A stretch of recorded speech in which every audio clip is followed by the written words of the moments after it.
बिस्मिल्लाहिर्रहमानिर्रहीम। अस्सलामु अलैकुम रब्बि ज़िदनी इल्मा। स्टूडेंट्स, आज हम डिस्कस करेंगे review exercise number 13 ninth class की मैथमेटिक्स। इसका पहला क्वेश्चन है फिल इन द ब्लैंक्स। इसकी पहली ब्लैंक है the side of a triangle opposite to the greatest angle is. अब सबसे पहले कह रहा है कि हमारे पास एक राइट एंगल है। हमारे पास कौन है? राइट एंगल है। तो राइट एंगल किसे कहते हैं? ऐसा ट्रायंगल जिसकी एक साइड हो वो किसके बराबर हो? 90 डिग्री के बराबर हो। तो ऐसे ट्रायंगल को हम क्या कहते हैं? Right angle triangle. तो कह रहा है कि हमारे पास एक राइट एंगल ट्रायंगल है, तो इस ट्रायंगल के जो अपोजिट एंगल होगी, इसकी जो अपोजिट एंगल होगी, अब हमें पता है कि इस ट्रायंगल में ये वाली एंगल के साथ जो जुड़ी हुई साइड है, ये आपका कौन है? ये आपका बेस है, ठीक है। और एंगल के साथ जो ऊपर वाली से खड़ी हुई साइड है, ये आपकी क्या कहलाती है? ये आपकी क्या कहलाएगी? परपेंडिकुलर। और एंगल के जो अपोजिट साइड होगी वो कौन होगी? हाइपोटेन्यूज। तो कह रहा है कि ये जो आपके पास एंगल है, जहां पे राइट एंगल बन रहा है, इसके जो अपोजिट है वो आपकी कौन होगी? तो सुन, यहाँ पे जो है ये आपकी अपोजिट साइड है, वो आपके सामने लिखी हुई है, वो कौन है? हाइपोटेन्यूज, ठीक है। तो किसी भी ट्रायंगल में जो जहां पे एंगल बन रहा होगा, उसके जो अपोजिट साइड होगी वो कौन होगी? हाइपोटेन्यूज। तो इस ब्लैंक के अंदर आएगा हाइपोटेन्यूज। अब स्टूडेंट्स, हमारे पास सेकंड नंबर ब्लैंक है the line segment joining a vertex of triangle and perpendicular to its opposite side is called. कह रहा है कि हमारे पास एक ट्रायंगल है, ये हमारे पास ट्रायंगल है क्योंकि इसके अंदर जो है वो 3 कोने हैं। अब कह रहा है कि अगर इसके अंदर हम एक जो है वो लाइन सेगमेंट बनाए, मगर वो लाइन सेगमेंट कैसी हो कि इसके वर्टेक्स से बनाए, ये इसकी वर्टेक्स है, ठीक है। ओके जी। अगर हम यहां से बनाते हैं, एक लाइन बनाते हैं, फॉर एग्जाम्पल अगर मैं लाइन सेगमेंट यहां से बनाता हूं, ये आपकी लाइन सेगमेंट बन गई, ठीक है। अगर मैं यहां से एक लाइन बनाता हूं, ये लाइन सेगमेंट बनाता हूं, ये मैंने लाइन सेगमेंट बना ली, तो ये जो लाइन सेगमेंट बनी है आपकी किसी ट्रायंगल के अंदर, ये परपेंडिकुलर है। खड़ी हुई साइड है ना, खड़ी हुई साइड को हम क्या कहते हैं? परपेंडिकुलर। तो ये आपकी परपेंडिकुलर है, ओके। तो फिर इसे हम क्या कहेंगे? इसे हम ट्रायंगुलर का अल्टीट्यूड कहेंगे। ये जो आपकी लाइन है, ये जो मैंने बनाई है, ये क्या कहलाएगा? Altitude of triangle. ये क्या कहलाएगा? Altitude of triangle. Altitude of triangle, ठीक है। जब भी किसी ट्रायंगल के अंदर अगर हम एक लाइन सेगमेंट बनाएंगे वर्टेक्स से, तो फिर वो जो होगी वो क्या कहलाएगी? वो आपका ट्रायंगल का अल्टीट्यूड कहलाएगी, ठीक है। वो आपका ट्रायंगल का क्या कहलाएगी? अल्टीट्यूड कहलाएगी। नंबर 3 हमारे पास ब्लैंक है a line segment drawn from vertex of a triangle. कह रहा है कि किसी ट्रायंगल के अंदर फॉर एग्जाम्पल अगर हमारे पास एक ट्रायंगल है, जिस तरह मैंने पहले बनाया था, लेट्स सपोज अगर हमारे पास ये ट्रायंगल है और इसके अंदर अगर हम ड्रॉन अ लाइन सेगमेंट, अगर हम इसके अंदर एक जो है वो ड्रॉ करते हैं, लाइन सेगमेंट ड्रॉ करते हैं, ठीक है। ये हमने लाइन सेगमेंट ड्रॉ कर ली, okay. And meeting the mid point of its opposite sides, अगर वो मिल जाती है अपोजिट साइड से, तो फिर हम उसे क्या कहेंगे? तो याद रखिएगा, इसे हम कहेंगे मीडियन। क्या कहेंगे? मीडियन, ठीक है। तो याद रखिएगा, जो अगर हम किसी भी ट्रायंगल के अंदर अगर हम लाइन सेगमेंट बनाएंगे, तो फिर वो जब मिल जाएगी मिड पॉइंट से, तो उसकी जो अपोजिट साइड होगी वो क्या कहलाएगी? वो मीडियन कहलाएगी। क्या कहलाएगी? मीडियन। इसका राइट ऑप्शन जो होगा इस ब्लैंक के अंदर, वो क्या लिखेंगे हम? मीडियन लिखेंगे। क्या लिखेंगे? मीडियन। अब नंबर 4 हमारे पास ब्लैंक है the perpendicular bisector of the side of a triangle are. कह रहा है कि लेट सपोज एक हमारे पास लाइन है, फॉर एग्जाम्पल ये हमारे पास एक लाइन है, ठीक है।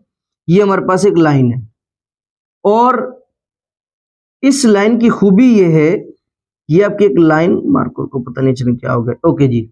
ये आपकी एक लाइन है और इस लाइन में अगर हम परपेंडिकुलर बाइसेक्टर निकालें, लेट सपोज एक मैं बाइसेक्टर निकालता हूं। बाइसेक्टर का मतलब है ऐसी लाइन जो किसी लाइन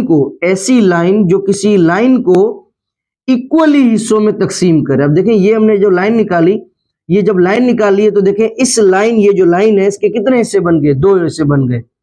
बाइसेक्टर किसे कहते हैं, ऐसी लाइन जो किसी लाइन को 2 इक्वल हिस्सों में बांट दे। तो जब इसने 2 इक्वल हिस्सों में बांट दिया तो आप देखें कि अगर हम इसको यहां से यहां पे बनाए, फॉर एग्जांपल यहां से इसको कनेक्ट कर दूं, यहां से इसको कनेक्ट कर दूं, या फिर मैं इधर से इसको बनाऊं, या मैं इसको इधर से बनाऊं, तो देखिए ये वाली जो इसकी साइड्स होंगी, तो सबसे पहले क्या कहा कि अगर किसी लाइन पे, अगर आपके पास कोई लाइन है और अगर आप किसी लाइन को जो है क्या करते हैं, वहां पे बाइसेक्टर बनाते हैं, उसको 2 हिस्सों में बांट देते हैं, 2 टुकड़े करते हैं, तो फिर अगर हमें ये वाली यहां से लेकर यहां तक ये जो साइड होगी, यहां से लेकर यहां तक ये जो साइड होगी, ये जो 2 साइड्स होंगी ये आपस में क्या होंगी, तो इसमें याद रखिएगा ये जो 2 साइडें होंगी ये आपस में इक्वी डिस्टेंस होंगी।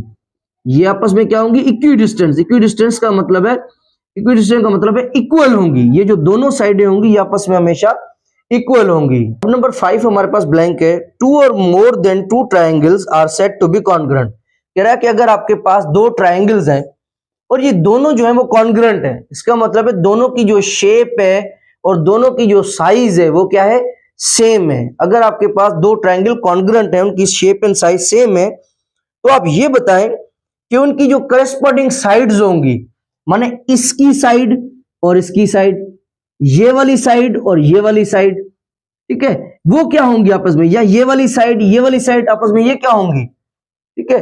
तो इनके बारे में पूछा कि ये क्या होंगी, तो इनकी ये वाली जो साइड्स होंगी ये आपस में इक्वल होंगी। अगर आपके पास 2 ट्राइंगल्स हैं और दोनों ट्राइंगल जो हैं वो आपस में कॉन्ग्रुएंट होंगे, तो इनकी जो करस्पॉन्डिंग साइड्स होंगी, ये वाली साइड इसकी ये साइड, इसकी ये साइड तो इसकी ये साइड, इसकी ये साइड तो इसकी ये साइड, ये भी आपस में क्या होंगी, इक्वल होंगी। और ये तभी इक्वल होंगी जब आपके पास ट्राइंगल्स कौन से होंगे, आपके पास कॉन्ग्रुएंट होंगे।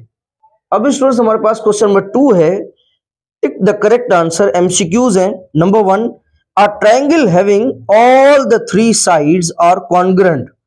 आपके पास एक ट्राइंगल है, ट्राइंगल है बिल्कुल, क्योंकि इसके अंदर 3 कोने हैं। अगर आपके पास ये ट्राइंगल है तो इसकी जो तीनों साइड्स हैं, अगर इसकी जो तीनों साइड्स हैं वो आपस में कॉन्ग्रुएंट हैं, इनकी सेम साइज और शेप जो है वो तीनों की अगर सेम है, तो फिर ऐसे ट्राइंगल को क्या कहेंगे, ऐसा ट्राइंगल जिसकी तीनों साइड्स और तीनों एंगल्स अगर सेम होंगी, तो ऐसे ट्राइंगल को हम कहते हैं इक्विलैटरल ट्राइंगल। इक्विलैटरल ट्राइंगल, तो इसका जो सी ऑप्शन होगा वो इसका करेक्ट होगा। नंबर 2 हमारे पास एमसीक्यूज है, अ quadrilateral having each angle is equal to 90 and all the sides are congruent। कह रहा कि हमारे पास एक क्वाड्रिलेटरल है, ऐसी तस्वीर जिसके अंदर 4 साइड्स हैं, देखिए इसके अंदर 4 साइड्स हैं, ऐसी तस्वीर जिसके अंदर 4 साइड्स होंगी उसे हम क्या कहेंगे, क्वाड्रिलेटरल। तो ये आपका कौन है, क्वाड्रिलेटरल है। तो कह रहा है कि ये क्वाड्रिलेटरल है, each angle is equal to 90 degree, और इसकी जो हर इसके अंदर एंगल्स कितनी है, 4, और इसकी जो चारों एंगल्स हैं वो अगर आपकी 90 डिग्री है, इसके अगर चारों एंगल्स जो हैं वो आपकी 90 डिग्री के बराबर है। और हमें पता है कि ऐसी तस्वीर जिसकी 4 साइडें होती हैं उसे हम क्वाड्रिलेटरल कहते हैं, और क्वाड्रिलेटरल के अंदर जो 4 एंगल्स होते हैं उनका जो टोटल सम होता है वो इसके बराबर होता है, 360 के बराबर होता है, और होना भी चाहिए। अब आप देखें ना, 90 + 90 180, 180 + 90 270, 270 + 90 360, ठीक है। तो कह रहा है कि आपके पास एक क्वाड्रिलेटरल है और उसके अंदर जो हर एंगल है वो 90 डिग्री के बराबर है, and all sides are congruent, और उसकी जो चारों साइडें हैं, ये वाली साइड, ये वाली साइड, ये वाली साइड, ये वाली साइड, चारों साइडें भी जो है वो भी सेम है, कॉन्ग्रुएंट है, उनकी साइज शेप सेम है। तो फिर ऐसी तस्वीर को हम क्या कहते हैं, तो ऐसी तस्वीर जिसकी चारों साइडें सेम हो और चारों एंगल्स भी आपकी सेम हो, तो ऐसी और चारों एंगल्स आपकी 90 डिग्री के बराबर हो या सेम हो, तो ऐसी तस्वीर को हम कहते हैं स्क्वायर। ऐसी तस्वीर को हम क्या कहेंगे, स्क्वायर। तो इसका जो राइट ऑप्शन होगा वो आपका डी ऑप्शन जो होगा वो करेक्ट होगा। स्टूडेंट नंबर 3 एमसीक्यूज हमारे पास, the medians of triangle are. कह रहा है कि एक आपके पास ट्राइंगल है, अगर आपके पास एक ट्राइंगल है और इस ट्राइंगल के अंदर जो मीडियंस होंगे वो क्या कहलाते हैं। दोस्तों ये बिल्कुल डेफिनेशन है कि याद रखिए कि अगर आपके पास कोई ट्रायंगल होगा तो उसके जो मीडियंस होंगे वो हमेशा कॉन्करेंट होंगे।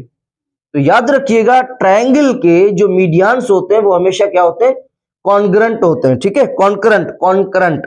तो इसका जो सी ऑप्शन होगा वो आपका करेक्ट होगा। उसके बाद स्टूडेंट्स नंबर 4 जो है हमारे पास, the dash altitude of equilateral triangle are congruent.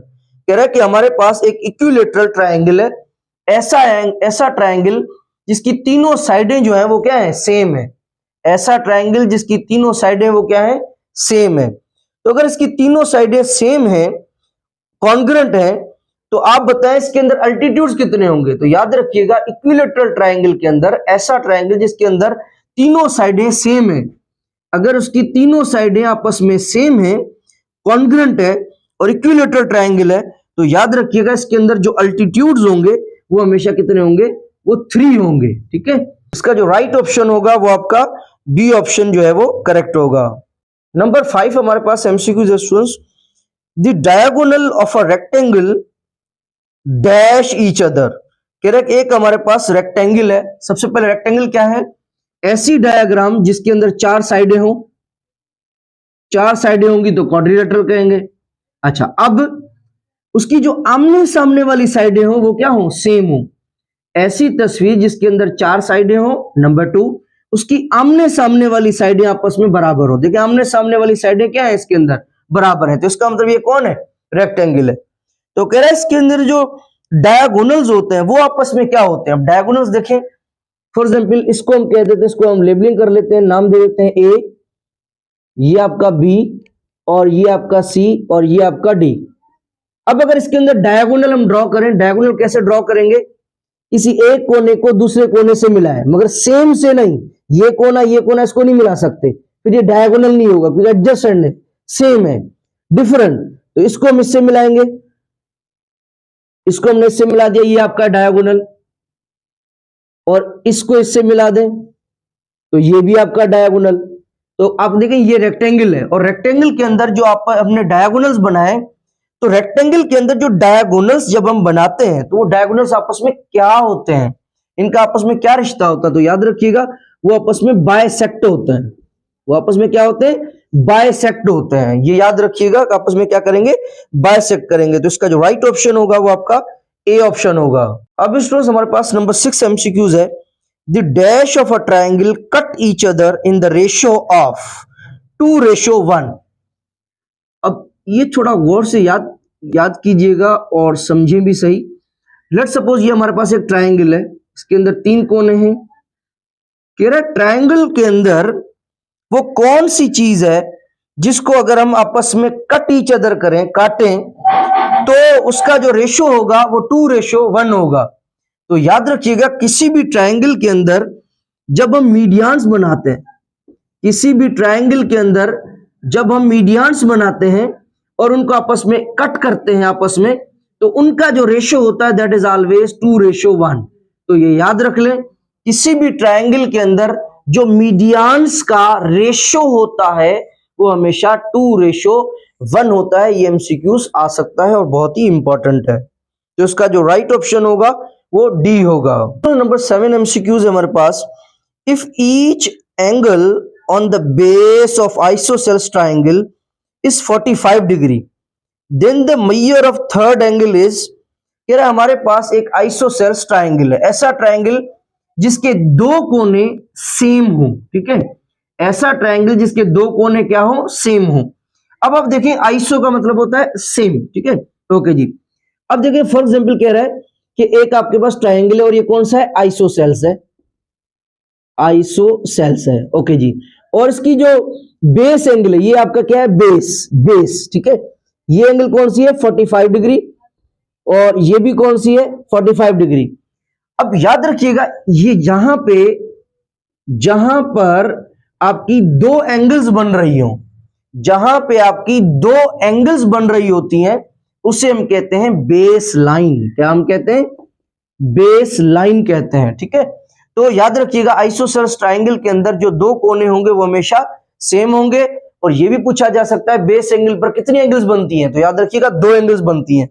तो यहां पे कह रहा है कि एक हमारे पास ट्रायंगल है और कौन सा है, आइसोसेल्स है, उसकी दो कोने जो है वो सेम है और दोनों कोने 45 के बराबर हैं। तो आप ये बताएं कि ये जो तीसरा होगा, ये तीसरा थर्ड, ये किसके बराबर होगा? अब हमें पता है कि हर ट्रायंगल के तीनों कोनों का 1 2 3 तीनों कोनों का 3 एंगल्स का जो सम होता है, जो टोटल होता है, वो क्या होना चाहिए? वो होना चाहिए 180 डिग्री। वो क्या कितना होना चाहिए? 180 डिग्री होना चाहिए। और यहां पे देखिए दो कितने दिए? 45 तो तीसरा क्या होगा? तो हम इजीली क्या करते हैं, पहले इन दोनों को प्लस करते हैं। तो इन दोनों को प्लस करें, 45 डिग्री प्लस 45 डिग्री, तो दोनों को ऐड करें तो क्या आएगा? 90 डिग्री। और टोटल होना कितना चाहिए? 180। तो 180 में से 90 माइनस करें तो कितना बचेगा? बाकी 90 बचेगा। इसका मतलब है इसकी जो थर्ड एंगल है दैट्स इक्वल टू 90 डिग्री। तो आपका जो राइट ऑप्शन होगा इसके अंदर वो आपका सी ऑप्शन होगा। हमारे पास नेक्स्ट एमसीक्यूज है, if the 3 medians of the triangle are congruent then the triangle is, कह रहा है कि एक हमारे पास ट्रायंगल है, इसके अंदर 3 कोने हैं, इसके अंदर जो मीडियंस हैं वो कितने हैं? 3 मीडियंस हैं, ठीक है। ओके जी, एक ट्रायंगल है जिसके अंदर 3 मीडियंस हैं और तीनों के तीनों जो है उनके अंदर खूबी ये है कि ये आपस में ये रिश्ता रखते हैं, कॉन्ग्रुएंट है। कॉन्ग्रुएंट का मतलब है साइज एंड शेप क्या है? सेम है। एक ट्रायंगल है जिसके अंदर तीनों मीडियन जो है वो कॉन्ग्रुएंट है। तो फिर बताएं ऐसे ट्रायंगल को क्या कहेंगे? ऐसा ट्रायंगल जिसकी तीनों मीडियंस कॉन्ग्रुएंट होंगे, ऐसे ट्रायंगल को हम कहेंगे इक्विलैटरल ट्रायंगल। तो इसका जो राइट ऑप्शन होगा वो आपका बी ऑप्शन होगा, इक्विलैटरल ट्रायंगल। तो स्टूडेंट्स हमारे पास रिव्यू एक्सरसाइज नंबर 13 का जो क्वेश्चन नंबर 2 है उसका जो लास्ट एमसीक्यूज है, एमसीक्यूज नंबर 9, वो क्या है? If 2 dash of triangle are congruent, कह रहा है कि एक हमारे पास ट्रायंगल है, उसकी क्या 2 ऐसी चीजें कॉन्ग्रुएंट होंगी, साइज और शेप उनका सेम होगा, तो फिर उस ट्रायंगल को हम आइसोसेल्स कहेंगे। अब कह रहा है कि हमारे पास एक ट्रायंगल है, जो जिसके अंदर खूबी यह है कि वो आइसोसेल्स है। अब हमें पता है कि जो आइसोसेल्स ट्रायंगल होता है उसके अंदर क्या खूबी होनी चाहिए कि उसकी जो 2 साइड्स हैं वो हमेशा ये होंगी, वो हमेशा क्या होंगी? कॉन्ग्रुएंट होंगी। ऐसा ट्रायंगल जिसकी 2 साइड्स अगर कॉन्ग्रुएंट होंगी तो ऐसे ट्रायंगल को हम कहेंगे आइसोसेल्स ट्रायंगल। तो यहां पे कह रहा है कि आप बताएं वो कौन सा ट्रायंगल होता है जिसकी 2 साइड्स आपस में वो क्या होंगी? 2 जो कॉन्ग्रुएंट होंगी, ऐसे ट्रायंगल को आइसोसेल्स कहेंगे। तो ऐसे तो क्या उसकी सेम होंगी? 2 साइड्स उसकी कॉन्ग्रुएंट होंगी। तो इसका जो राइट ऑप्शन होगा वो आपका डी होगा, साइड। इसमें उम्मीद करता हूं ये वाली रिव्यू एक्सरसाइज नंबर 13 आप लोगों को जरूर समझ में आई होगी।